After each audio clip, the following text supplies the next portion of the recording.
Hello, I'm Tim Harris. This is Julie Harris, and this is Real Estate Coaching Radio. That's right. So make sure that you hit the subscribe button so you won't miss any future episodes. Thanks again for popping by. Hit that like button, and don't forget to leave your comments and questions so we can get right back with you. We will. Thank you for continuing to make our podcast, Real Estate Coaching Radio, the #1 listened to podcast for real estate professionals in at least the United States. And let us know what you think about this video. Leave your comments below. Thank you. 3, 2, 1, and we are back. And we're going to be focusing on today's show and tomorrow's show on something that a topic that a lot of you have been requesting. And by the way, we love your suggestions for podcasts. If you have any suggestions for us, you can text me directly at 512-758-0206. Or a lot of you will message us over on Instagram, which is at timandjulieharris.com. And so either way is great. So definitely just drop us a note or drop us a message over, what do the kids say? Slide into my inbox. Something like over that. on Instagram at Tim and Julie Harris. And then give us some show ideas. But this one came from, I think there's probably 3 or 4 requests we had revolving around this particular topic. And the topic is? Yes, your guide to properly pricing property in 10 easy steps. And I think this is a quintessential topic, actually. Whether the market is shifting like we see now, or not everything is going over list. Sometimes it's a few more days on the market. You know, how do you decide what to advise your buyers to pay? And certainly on the listing side, how are you going to correctly price it so that you don't end up sitting on the market longer than you should have, and so that you have this strategy with your seller? So today we're talking about something that all of you need. And this is relevant too. So say in all markets, because you might have a particular market where things are selling like, the listings are just the hottest thing. It's basically any listing you take, it's going to sell instantly. But then maybe 5 miles away, the market's not like that. So maybe in one market, you can overprice something and maybe not have great condition or location. It's going to sell. And then 5 miles away again, everything's going to be completely different. So knowing proper pricing skills will be relevant, even if your perception is that you're selling in a ridiculously hot seller's market, as some of you are blessed. And so blessed with that market. I'm thinking about all of our coaching clients in the Bay Area in California. Sure. And we have a ton in the San Francisco area. Talk about a market that's changed. Oh my gosh. Yeah, one of the only markets that has actually, for reals, had a price decline 10 to 12% in San Jose, San Francisco.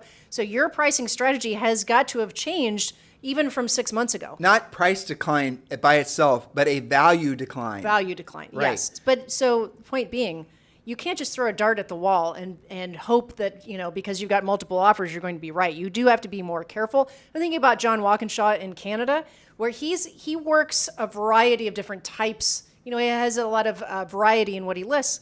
When it's closer to town, when it's a more traditional neighborhood, it's hot. When he's 20 miles out, it's not. You have to be careful. So how do you actually price correctly? Getting great at pricing builds not only your competence, but also your confidence. So point number 1, practice comparable market analysis with your broker.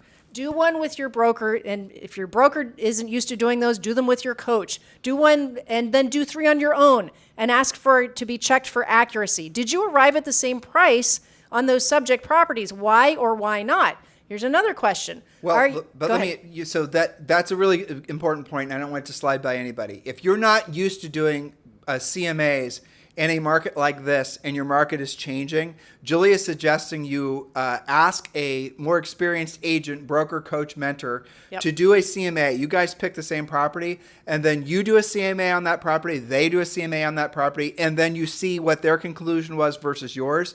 And that's going to help you improve your skills. But I'll tell you what the challenge with that's going to be. Most of your brokers, office managers, coaches, and mentors have no experience selling in a changing market. So you're going to have to, frankly, push outside of that particular, maybe market. Most agents haven't been in the business for 15 years. So they've never sold in anything other than this hot, crazy market. And that includes all the leadership that's in your world. So do be very conscious of the fact that if you're going to advice or going for advice, asking people to help you who've never done or sold real estate in a market like what you're experiencing now, maybe you need to look to advice and look for guidance from other people. That's why I changed broker to coach.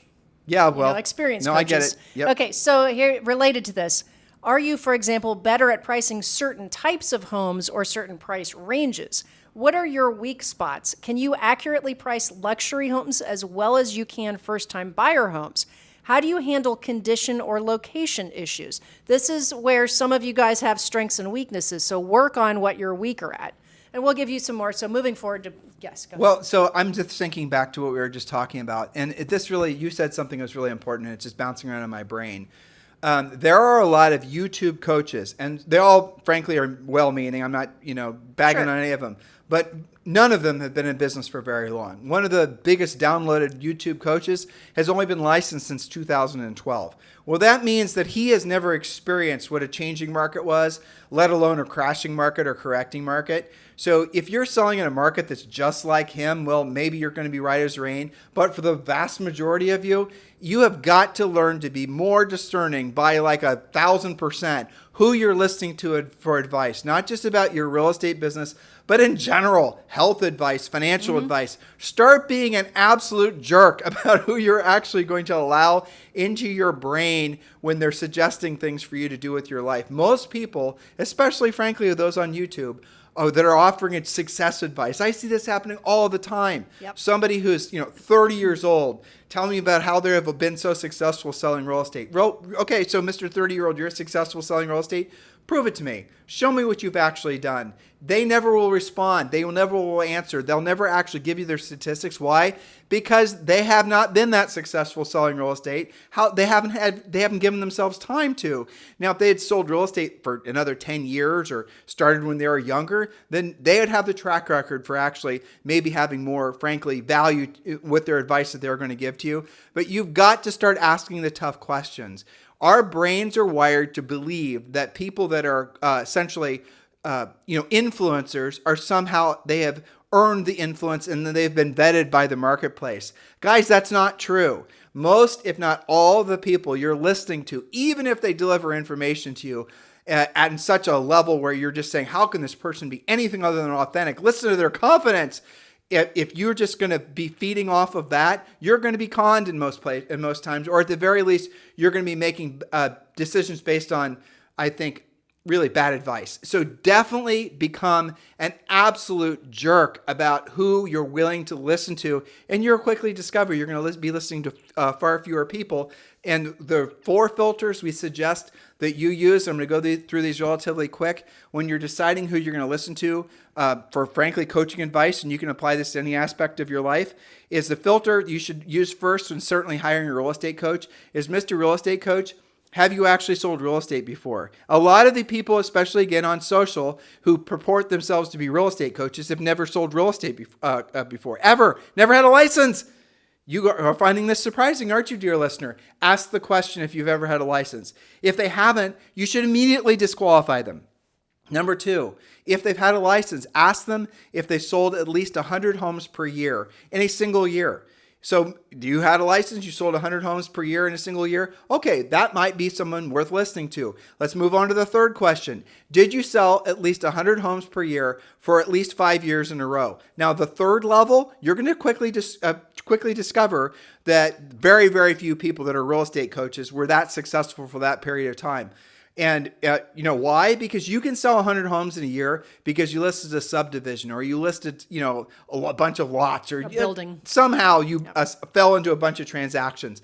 But to do it 5 years in a row at that level, chances are you know what the hell you're doing. But the last question, the fourth question, which is the most important question, is, okay, Mr. Prospective Real Estate Coach. Again, you can apply this in any aspect of your life. A wealth advisor, or a doctor, or somebody who's going to, teach you how to play tennis. It doesn't matter. So the fourth question is have you, Mr. Real Estate Coach, actually provided at least 100,000 paid coaching calls where you are paid to perform the act of helping that person to build their business in their personal life?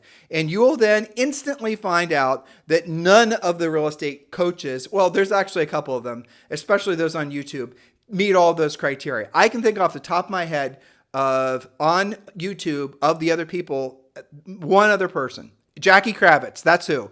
I know for a fact that Jackie Kravitz meets all those criteria, and she's a YouTube real estate coach. Okay. Other than that, I don't know any of them that meet all those criteria. I don't think any of them do. And they just have to put in the time. They haven't been in the business long enough. Or frankly, they never wanted to sell real estate in the first place. They just wanted to sell info products to people in the real estate business. Be discerning. Be very, very particular who you listen to, because just being off by a couple degrees in your approach to real estate will mean the difference between you being successful long-term and not. That's right. So back to our pricing, which is related to that. If you're going to get pricing advice, it should be from somebody who's experienced, especially in a shifting market. Point number 2, pay attention not just to sold comps, comparables, but pendings and actives. Sold comps are what actually happened. Pendings are reflecting current market conditions, and actives are still speculating. I listened to a podcast. Yes, there's actually podcasts with appraisers on. I know it sounds really boring, but Wow. I was doing my research for this, and they said that they're not, if at all possible, they are not using any comps right now that are older than 90 days old, because if you go back 6 months or later, that gets to the big shift when rates went up, and then the market. And I can see, because I watched the hot sheet in Austin, and I can see when that happened, the average sale price went from 700 to 650 for a good 60 days. And then it came back up to 700 a few months ago, and now it's up to 725. So you can see why they would want to use the most recent comps. That gives you today's picture in time. But pay attention to pendings, because that's going to tell you what's happening now. But which price ranges have the shortest and longest days on the market? What's hot and what's not? You've got to compare that. A lot of this gets down to being proactive with your own studying of price. Point number 3, take an appraisal class when you need qualifying education or continuing education. Yes, it's boring and analytical. I have been through many of them. But it will show you 4 or 5 different ways of pricing properly in addition to what you usually do. It helps to check your price when you can analyze the home in several different ways. And back to this podcast I was listening to, they were talking about most agents don't realize that when you use cost per square foot, that the smaller houses, even in the same neighborhood, the smaller the house is, the higher the cost per square foot is going to be. When the house gets bigger and bigger and bigger, the cost per square foot naturally goes down, and yet agents will overprice a bigger house using the average cost per square foot based on the only 2 comps they've got in the neighborhood, but they were smaller houses. Julie, I remember, actually, you took a CMA class at the Columbus Board of Realtors, Yep. and then you took an appraisal thing. And I remember when Julie and I would go on more expensive listings together, the first time you and I were presenting to somebody, I think he was an executive at Battelle Memorial Institute, Yeah. and you actually would, Julie would bring, these CMAs, again, on the more expensive stuff, and this was something where she was showing off her newly founded skills. And look, the seller may or may not have liked me or liked the other things we had to say or didn't maybe, like anything else we had to offer. But when Julie whipped out that CMA and she dropped it on that kitchen table, that guy was in hog heaven, because he was an analytical, highly paid engineer type. And when he saw the work that she put into that CMA, boom, we got that listing. And you know what? That happened multiple times throughout our careers. I mean, by multiple, I mean dozens of times, where just the fact that she knew actually how to present a CMA and provide them something other than those little, frankly, garbagey. MLS pumped out. Exactly. Yeah. That would get the listing. Well, that's right. And I think that it gave both of us confidence in our pricing ability to do this previous point about, taking the boring appraisal class, but take the information from it. Because what I used to do is 2 or 3 different methods. Obviously, you're going to use your comps, your sold comps, your pending comps, and look at your active competition. So that would give you a number, right? Then you would do cost per square foot, and you would have a number. I also used to use rate of appreciation based on what they paid back when times however many years. Or in our case, inflation. Which is basically nothing, because it was inflation. Exactly. Okay, so then that would give me a third number, and that would create a range of a likely price for that home. And then you apply, because we use pre-qualification scripts, what was their time frame, right? So if you've got that same price range, but if a seller says, I probably should have listed it 2 months ago because I got to move tomorrow, well, maybe you're going to price it a little bit less than if they're just kind of testing the market out because they're building new construction. It doesn't close for 6 months. Let's see where it goes, right? So it helps to have multiple ways of figuring it out. Okay, point number 4, and I know you guys, here's what their method was. The house is available. I think my price is probably right. The market's going to save me because whatever we bid over is going to be the final price. That's not really a strategy, Well, although it worked for a while. You're saying in the past 15 years, Yeah. you didn't know how to, you didn't need to know. You didn't have to know any of this. Because the house would sell itself. It could be basically a recognize doghouse on a busy road, smelled funny and overpriced, and it would still sell. Yes, exactly. Missing walls and who knows what else. Okay, so point number 4, preview homes in every price range. Knowledge equals confidence, ignorance equals fear. So here's your strategy. See 5 homes a day, 5 days a week for 2 weeks. Start at the bottom of your market. What do you get for the money if you're a first-time buyer? What do you get in the middle price ranges, which is usually about the average sale price for your town? What's the difference between semi-custom homes and custom homes? And what are the most expensive neighborhoods in your community? What makes one better or worse than another? You can systematically educate yourself because knowledge equals confidence, right? It's hard to price something. Maybe your next listing presentation is $500,000 more than your last one, and it's the highest you've ever gone on in your life. You're kind of a fish out of water if you haven't done any previewing. But look how important this point is. You might find, for example, that 2-story foyers in your particular marketplace are no longer desirable. All these housing trends that happen with kitchens and bathrooms and open floor plans versus something that's all. So here's, if you don't know what the market actually is wanting, you're going to be in a situation where you're going to be on your heels with regards to pricing. The more expensive, since Julie was talking about that, the more expensive the listing, the more higher end the seller is, the more experienced they are with buying and selling. Those buyers are going to be more particular about all the housing trends. Mm-hmm. So lesser expensive, they're just going to want a house. They're going to want 4 bedrooms. They're going to want 2 bathrooms. They're going to want a fenced-in backyard. Good shape. Right, but more expensive sellers, they have traveled, they look at housing magazines, they know what is hot now and what's not hot and different. Now it's modern with an open floor plan, but 6 months from now, it might just be a boxed up colonial with individual sitting rooms and dining rooms and the rest of it. You have to know that's the importance of making sure you're previewing. You want to see what's selling. That way, when you're talking with that seller, and the seller, the worst thing you can do is be in a situation with the seller where they bring up a comp, and you don't know it. Or they, know the seller, but you don't know it. Or they bring out their spreadsheet. I used to hate that. When they had their own spreadsheet. Oh. And you're trying to bullshit the seller, but the seller knows you're bullshitting. You're not going to get the listing. You're out. That's right. Okay, point number 5. Again, we're going to talk about previewing. Preview new construction in different areas and price ranges. Get to know the new build reps and the builders. Refer to our podcasts about how to do more transactions by knowing new construction, but you have to preview that. Not just to know new construction for the sake of, how does it compare to other new construction, but also how does that compare to the resale that's in the same school district? Maybe you're going to price it differently because of what the builders are doing, right? So you won't know if you don't go and preview. We've done a ton of podcasts and working with new builders and new construction. Yep. We've written articles. It's all over the internet. Make sure you guys go and read all that stuff. By the way, if you have not yet joined Premier Coaching, we've made it very easy for you. Just go to premiercoaching.com, premiercoaching.com. You're listening to this video right now on YouTube. You're listening to us on iTunes, one of the other podcast listening devices. Scroll down, click the link, join Premier Coaching. It's very simple. By the way, it doesn't cost you anything to join. And yes, it does include a daily semi-private coaching call with a Harris certified coach. Do that now. That is your homework from this podcast and every other one. Go to premiercoaching.com. Okay, point number 6 I especially love because it is educational. It's good for your pricing brain, but it's also really secretly competitive. Preview the competition prior to all listing presentations. Your pricing will be far more accurate and you'll have a leg up when you tell your seller prospect that you just spent all of yesterday afternoon previewing their competition. When you do this every time before every listing appointment, soon your knowledge base will be vast and your pricing confidence will soar. Also, by the way, none of your competitors will bother to do that. Well, yeah, obvious because that prospective seller is going to know who's actually shown, or they're going to know who's active in the marketplace. Yep. But here's the other thing. Do you remember you and I used to take essentially a folder full of home brochures? Yes. Okay, so when you're previewing other listings, you can actually grab their collateral, their marketing collateral, assuming they have any, which a lot of them won't, because frankly, they haven't realized you actually need it in this new market. Mm-hmm. Well, there you can then show the seller how the competitive listings are being marketed, and you need to have a very impressive home brochure. Again, I'm leaning into the more expensive homes, especially at the more expensive sellers. Show them what theirs is going to look like, show them what their brochure is going to look like versus all the competitors' brochures.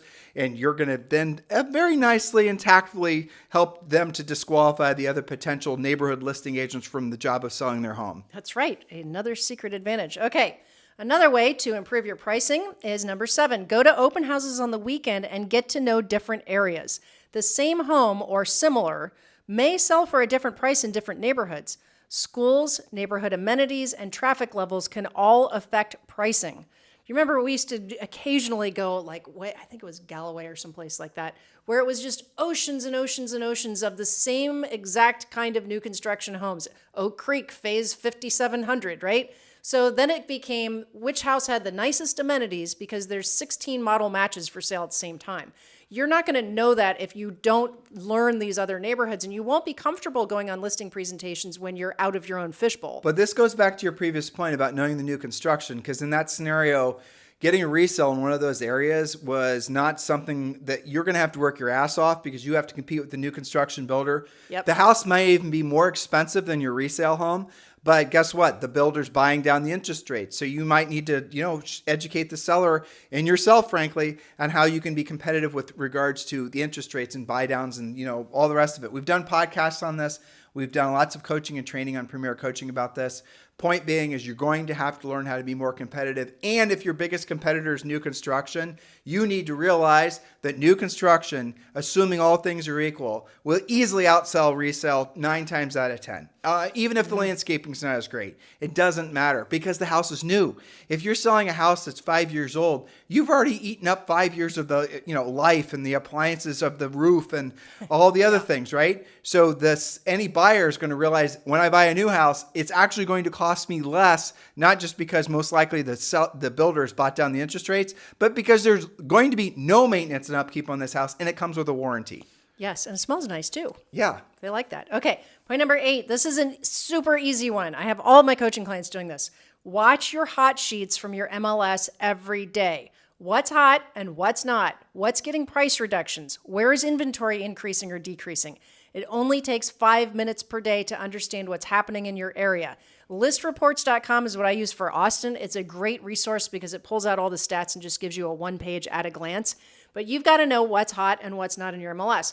Also related to this, I got a great explanation again from Logan Monoshami over at Housing Wire this morning. We talk about these really low inventory levels, right? One of our points in the previous podcast was don't only rely on your MLS. How can we have multiple millions sales of homes in the country with record low inventory? How does that even make sense? Well, he made an interesting point. He said, and also Altos Research says the same thing.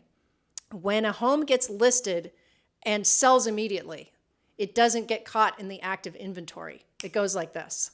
So we have a lot of activity that is not showing, it's coming and going so quickly that it doesn't get reported.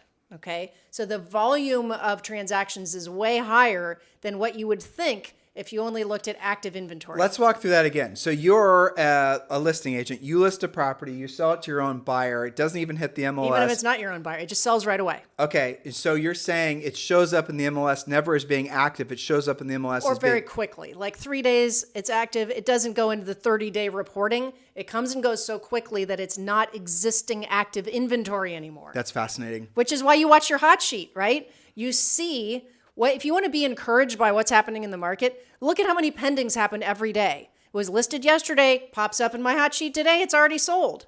That's the velocity of the sales, right? All of this really nerdy stuff, I know, sorry. Well, but again, it's interesting to me. It gives you superpowers, right? It does. In the marketplace, knowledge equals confidence, ignorance equals fear. Yep. And I'm sure all of you, after hearing what Julie just said, are going to go to your MLS right now and try to find what she's talking about. And yeah, don't be surprised, guys. There's only what did we ascertain? There's only a third of all the homes that are actually for sale are in the MLS, or something like that. Something like that. People say between 30 and 50%.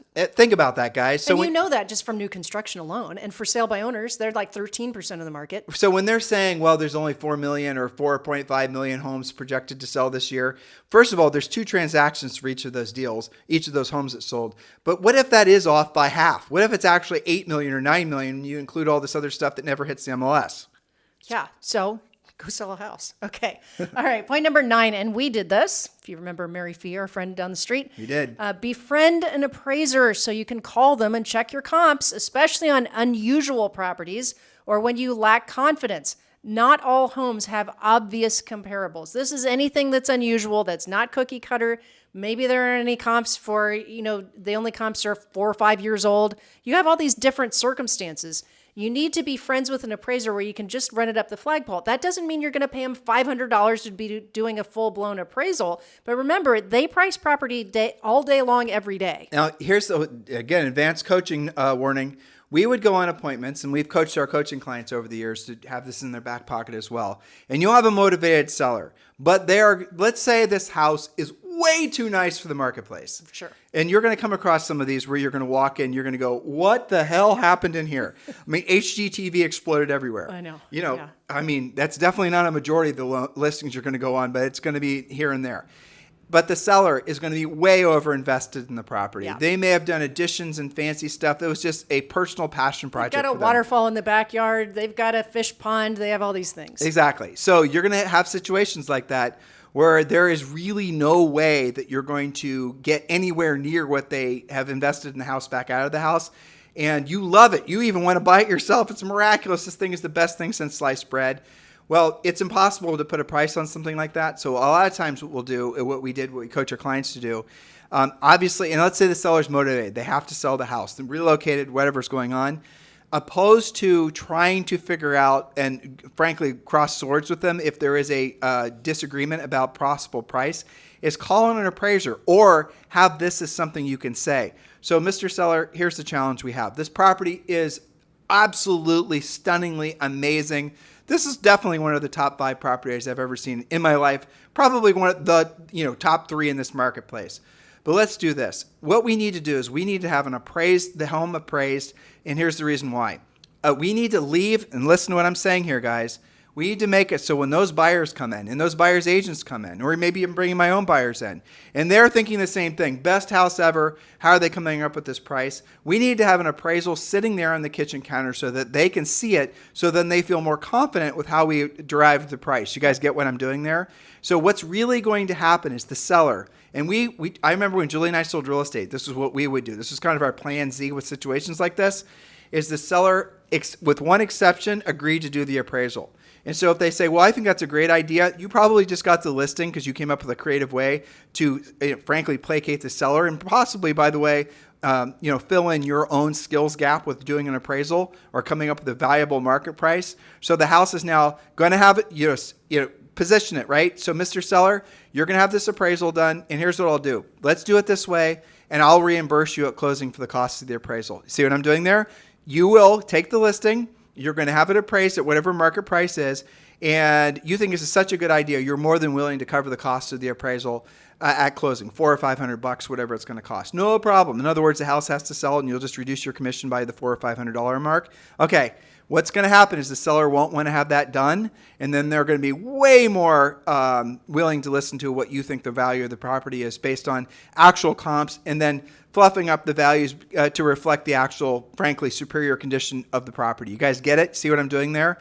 You have to learn how to do these things in a marketplace like this. Otherwise, you're not going to be able to take the number of listings you otherwise would have. And frankly, you won't be able to work with as many people as you otherwise could have. Versus what the egotistical agent will say, I walked away from that listing because the seller wanted too much. Yep. Versus having a professional approach to dealing with that. You really do need to be doing not one, not two, but all of these points. Our final point, number 10, of course, you knew it was coming. If you need help with this, and this is a hot topic on all of our coaching sessions every single day, there are pricing questions. How do I deal with these comps? What do I do in this situation? Just go over to Premier Coaching, premiercoaching.com. Sign up today for free so that our professionally Harris certified coaches can help you with your of the second pricing questions and everything else that you guys are dealing with. Right. Scroll down now. And if you're obviously all of you are listening on iTunes or Spotify or Amazon or Google, or every place you can possibly listen to us, which are hundreds of places. This is the number one listened to daily podcast for real estate professionals in at least the United States. In the show description, there is a direct link to join Premier Coaching, or just Julie just said, you can just go to premiercoaching.com. In the meantime, guys, thank you for keeping this the number one listened to daily podcast for real estate professionals in at least the United States. This podcast has actually increased the number of people that are downloading and listening by double digits this year. We will have tens of millions of you that have listened to us in just the past few years. It is our pleasure and our honor to be your real estate coaches, because, by the way, those 4 questions I gave you earlier, Julie and I checked the boxes of every one of those. I should have made that clear. Yes. In the meantime, you guys have a fantastic day. We'll talk with you on the show tomorrow. Hello, thank you for having watched this video. Please remember to subscribe to our YouTube channel. That's right, and don't forget to hit that like button, leave your comments and questions below, and we will get right back with you. Thank you for watching this video, and remember to watch the next one. You're gonna love that one.